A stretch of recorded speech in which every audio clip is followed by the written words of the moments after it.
नमस्कार दोस्तों, स्वागत है आपका अपना यूट्यूब चैनल टुडे एग्जाम पर। दोस्तों, जैसा कि आज है आपका 26 फरवरी 2023 और आज आपका जो है सीआरपीएफ एचसीएम का एग्जाम था।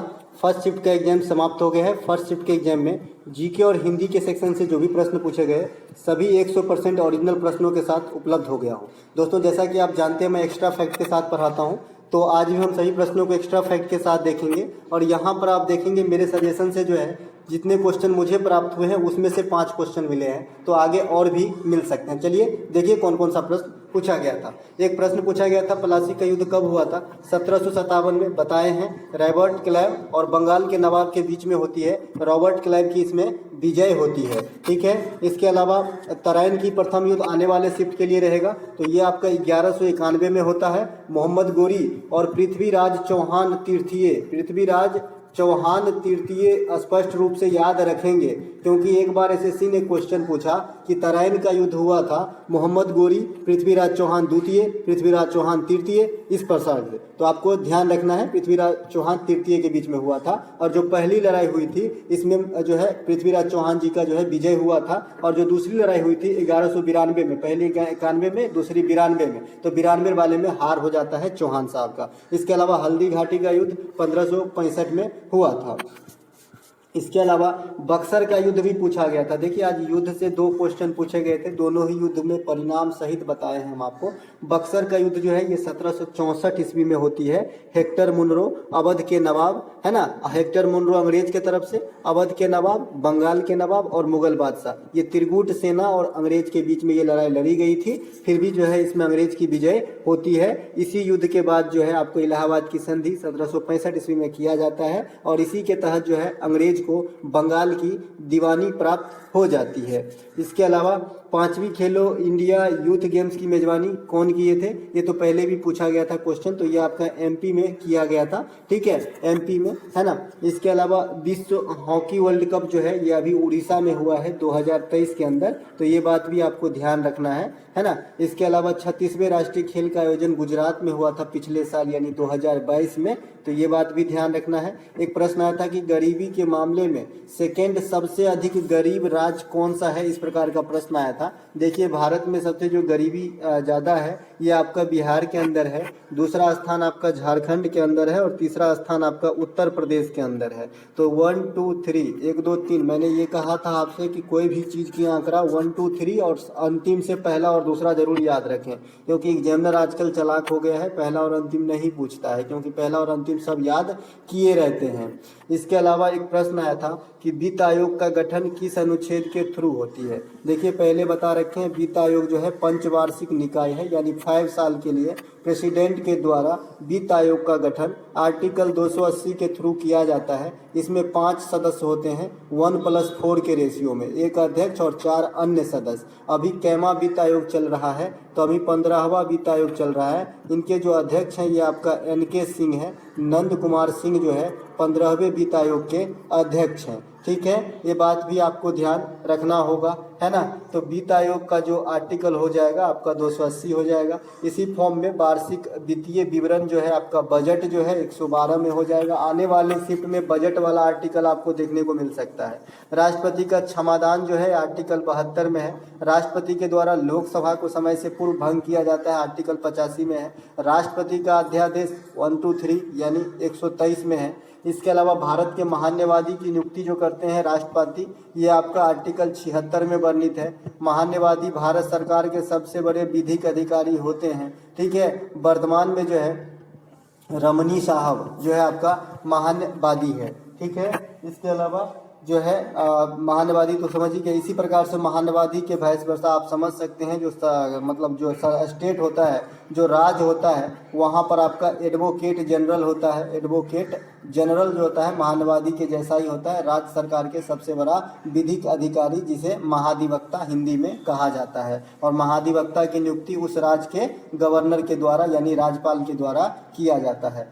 राष्ट्रपति को जो सर्वोच्च न्यायालय का परामर्श प्राप्त होता है ये आर्टिकल 143 के थ्रू जो है प्राप्त होता है। एक क्वेश्चन बहुत ही पूछे जाते हैं कि आर्टिकल 137 जो है ये आपका जो है जुडिशियल रिव्यू जो है सुप्रीम कोर्ट का, ये आर्टिकल 137 के थ्रू दिया गया है। कुछ बच्चे कल बोल रहे थे कि ये जो अनुच्छेद वगैरह हैं उसे अंग्रेजी में बोल दिया कीजिए, तो मैं यहाँ पे कोशिश करूँगा।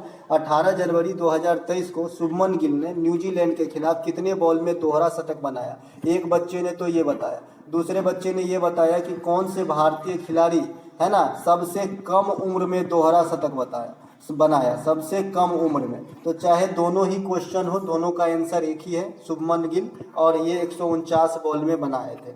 आपका याद होगा कि सबसे कम बॉल में जो बनाने का रिकॉर्ड है दोहरा शतक, ये आपका किसके नाम है? तो ये आपका जो है ईशान किशन के नाम है। किसके नाम है? ईशान किशन के नाम है। कितने बॉल में बनाए थे? 126 बॉल में। और ये किसका रिकॉर्ड तोड़े थे? क्रिस गेल का, जिन्होंने 138 बॉल में दोहरा शतक बना के सबसे कम बॉल में दोहरा शतक बनाने का रिकॉर्ड अपने नाम करा था।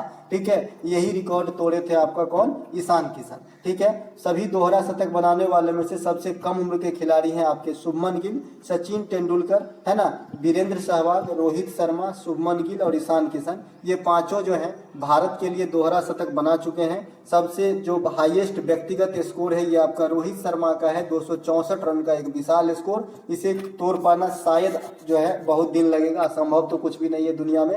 इसके अलावा सालाबाई की संधि के समय भारत के गवर्नर जनरल कौन थे? तो वारेन हैंगस्टस हो जाएगा। 1782 में सालाबाई की संधि होती है। इसमें जो है 20 वर्षीय करार किए जाते हैं, इसमें बहुत सारे मत को शामिल किया जाता है। इसके अलावा वारेन हैंगस्टस जो है ये बंगाल का प्रथम गवर्नर जनरल बना था। जैसे रॉबर्ट क्लाइव को आप जानते हैं, तो रॉबर्ट क्लाइव जो है ये प्रथम गवर्नर था, खाली गवर्नर जनरल नहीं था। बाद में जो है आपका वारेन हैंगस्टस ये बंगाल स्तर पे जो है पूर्णतः गवर्नर जनरल बना। ठीक है, तो ये बात भी ध्यान रखेंगे, है ना। इसके अलावा जो आपका 1829 में लॉर्ड विलियम जो बेंटिंग आया, ये आपका जो है गवर्नर भारत स्तर पे गवर्नर जनरल बना। इसके बाद जो लॉर्ड कैनिंग है ये प्रथम वायसराय बना। ठीक है, तो ये सब का भी 3-4 हैं, जरा पेज से अच्छे से देख लीजिएगा। अकबर का राज्याभिषेक कब हुआ था? ये प्रश्न पूछा गया था। तो अकबर का जो राज्याभिषेक हुआ था ये आपका कलनौर में हुआ था 14 फरवरी, है ना, 1556 ईस्वी को। इसके संरक्षण किसके संरक्षण में हुए थे? तो बैरम खां। ये भी क्वेश्चन काफी बार पूछा गया है कि अकबर के प्रारंभिक दिनों का रीजेंट कौन थे? तो बैरम खां थे। तो ये बात भी आपको ध्यान रखना है। पानीपत की जो सेकेंड लड़ाई हुई थी अकबर और हेमू के बीच में, इसमें अकबर की ही विजय हुई थी, जो 1556 में हुआ था। पानीपत के अन्य 2 लड़ाई हैं, एक तो है आपका 1526 प्रथम वाला और एक 1761 है थर्ड वाला। प्रथम वाले में बाबर विजय होते हैं और थर्ड वाले में अहमद शाह अब्दाली की विजय होती है। अकबर के काल के मुगल वंश के स्वर्ण युग कहा जाता है। जैसा कि आप जानते हैं कि उस समय साहित्यिक व्यवस्था जो थे अकबर के समय में काफी चरमोत्कर्ष पे थे। इसके अलावा संविधान का अनुच्छेद 360 किससे संबंधित है? इस क्वेश्चन में सस्पिशियस है कि भाई ये पूछा गया था कि नहीं पूछा गया था। एक बच्चे ने 280 बताया, मैंने 3 बार पूछा भाई वित्त आयोग वाला, तो बोला हाँ, लेकिन एक दूसरे बच्चे ने 360 भी बताया। बहरहाल दोनों में से अगर ये नहीं कोई पूछा गया होगा फिर भी समझ लीजिए 360 आर्टिकल जो है ये राष्ट्रपति के शासन से संबंधित है।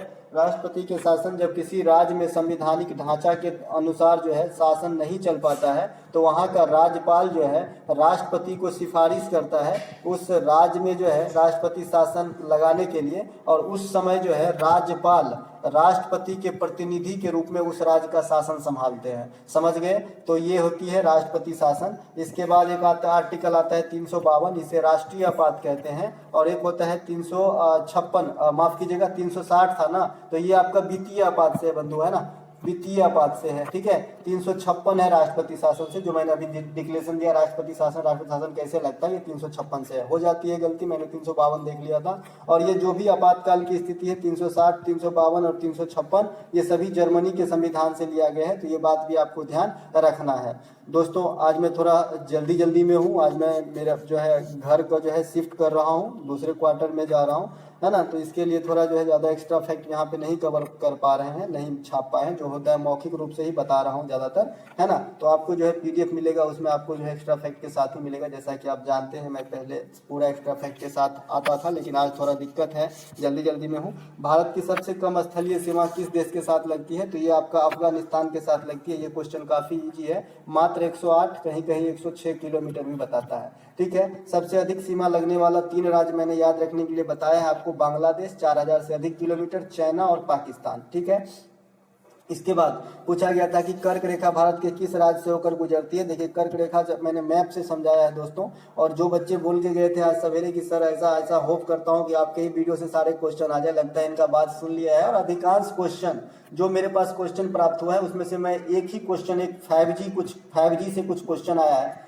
इतना क्वेश्चन जो है ये वाला 5G वाला मैंने नहीं बताया था, बाद बाकी सभी लगभग बताया ही है। तो जो आपका कर्क रेखा है ये गुजरात, राजस्थान, यहाँ एकदम एकदम सीध में है जी, मध्य प्रदेश, छत्तीसगढ़, झारखंड, है ना। तो इस प्रकार से जो है मिजोरम और त्रिपुरा तक जो जाती है, और 8 राज्यों से जाती है। ऑप्शन में शायद एक गोवा दिया गया था, गोवा आपका कर्क रेखा के आंसर नहीं होगा। इल्तुतमिश ने जीतल का सिक्का किस धातु का बना था, तो तांबे का बना था। और चांदी का जो टका चलाया था वो चांदी का बना था। टका बांग्लादेश का मुद्रा भी है, ये बात भी आपको ध्यान रखना है। इल्तुतमिश ने तुर्कान चिहलगानी दल के स्थापना किए थे। मैंने कल इल्तुतमिश के बारे में बताया था, लेकिन सिक्का के बारे में नहीं बताया था। ये मैं जो नहीं बताया वो नहीं बताऊंगा।